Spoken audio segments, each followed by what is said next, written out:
Valorar o patrimonio natural, cultural e paisaxístico das reservas da biosfera Terras do Miño e os Ancares lucenses é o nexo común de 41 proxectos medioambientais que contan coa axuda da Deputación.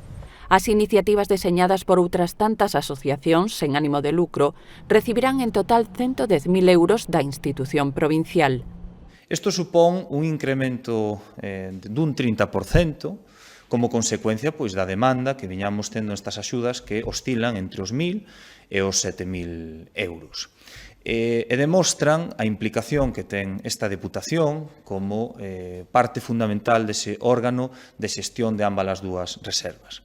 Nas Terras do Miño desenvolveránse 28 actividades coa chega de 60.000 euros. Os 50.000 restantes son para 13 actuacións nos Ancares lucenses e Montes de Cervantes, Navia e Becerreá.